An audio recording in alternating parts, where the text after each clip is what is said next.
इतवार के दिन यानी कि कल भारत और चीन के मिलिट्री कमांडर्स के बीच 13वीं वार्ता ख़त्म हुई।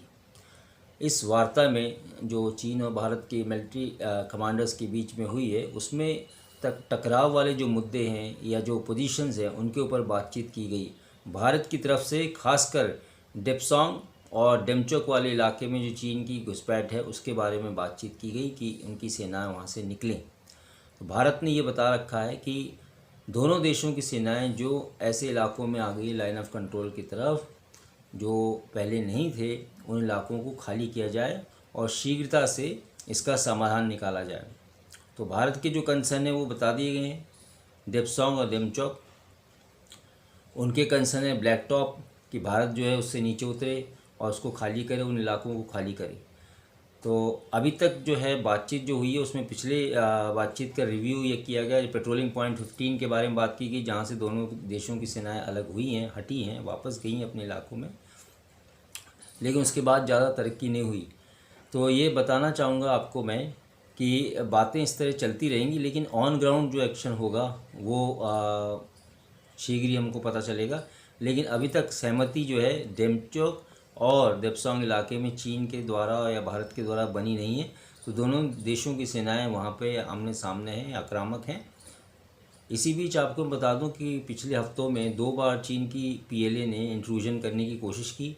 एक तो उत्तराखंड के अपोजिट इलाके में और तीसरा सिक्किम के तवांग इलाके के अपोजिट उन्होंने जो है घुसने की कोशिश की। जो उत्तराखंड वाला इलाका है उसमें करीब 200 के करीब सैनिक जो है वो अपने लाइन ऑफ कंट्रोल से, अपने एरिया से जो है भारत के एरिया में आ गए, क्योंकि वहाँ एक लाइन नहीं खींची हुई है, कोई वहाँ पे फेंसिंग नहीं है। इसलिए परसेप्शन है कि दोनों देश की सेनाएं अपने अपने इलाके को समझती हैं कि भाई ये हमारा इलाका है। वो जोग्राफिकल डिमार्केशन होता है, जो आइडेंटिफिकेशन मार्क्स होते हैं उसके हिसाब से वो मानते हैं।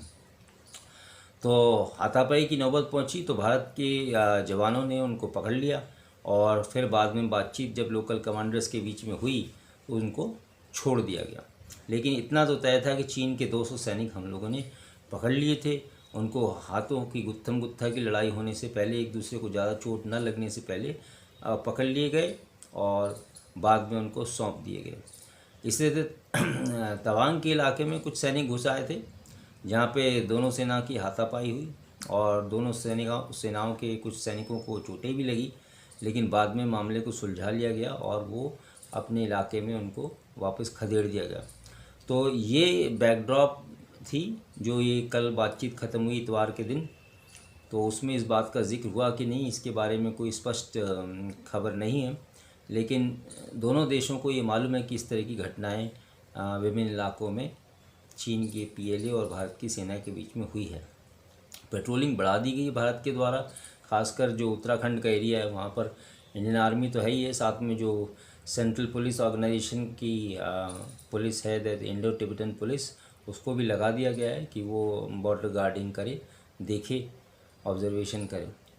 तो देखना होगा कि अगली वार्ता के पहले क्या निष्कर्ष निकलता है ज़मीन पर, क्या चीन मानता है क्या नहीं मानता। लेकिन भारत अपनी पूरी तैयारी कर रहा है। आपको मैंने पिछले वीडियो में बताया भी था कि भारत ने अपनी आक्रामक पोजीशन बना ली है।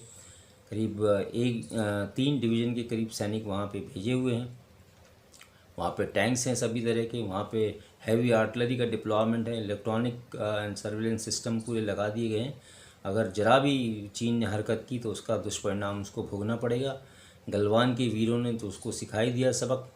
हालांकि अभी भी पूरी संख्या वो बता नहीं रहा है, लेकिन जो अनुमान था कि करीब 125 के करीब चीनी सैनिक मारे गए हैं, जिनकी कब्रें देखी गई थी, जो इंटेलिजेंस सोर्सेज दूसरे देशों के बताते हैं। तो चीन किसी तरह से भी लड़ाई नहीं करना चाहता, ये बिल्कुल यकीनन है। और ये सिर्फ तंग करेगा या इस तरह की घटनाएं करेगा जिससे कि विश्व का ध्यान आकर्षित हो और दूसरी तरफ से ध्यान हटे, या चीन के जो इंटरनल फेलियर्स हैं जो चीन में हो रहे हैं उनसे ध्यान हटाने की कोशिश है। लेकिन भारत का उद्देश्य यही है कि चीन सीमा पर शांति रखे। जहाँ उसकी फ़ौजें आगे आ गई थी वो वापस अपने इलाके में जाए, भारत की फ़ौज अपने इलाके में जाए और शांति बनी रहे, लाइन ऑफ कंट्रोल की सैंक्टिटी बनी रहे। Thank you.